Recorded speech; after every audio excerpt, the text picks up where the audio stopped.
We will have a look at reference enumeration, or show all case number 2. Welcome to the world of holistic efficient solutions. As always, this video is uncut. We start from scratch, starting slowly. 2 more fields, some data.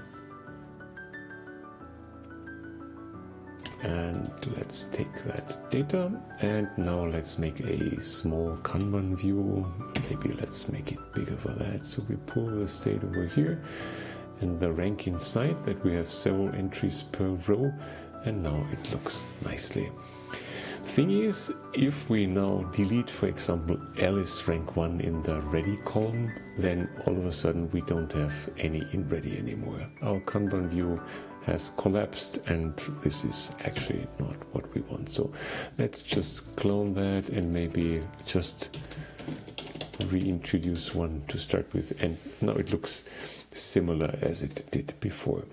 One thing to improve on that situation is to actually factor out the state, and for that we will make a table states and a field called state.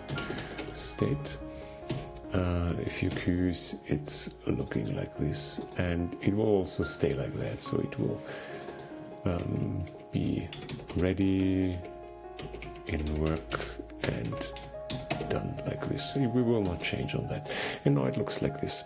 And now if we will delete this, it looks like we didn't win anything, but in fact we did, because now we can expand the state and go to the states, and now we can, despite we don't select any of those fields in here, check the show all records in our configuration, and then the ready does show up.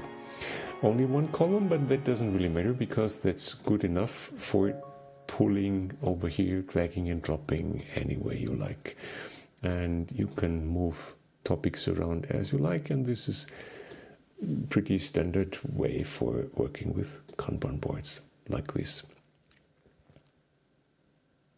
Yeah, and of course there's more to embrace, but that'll be another story.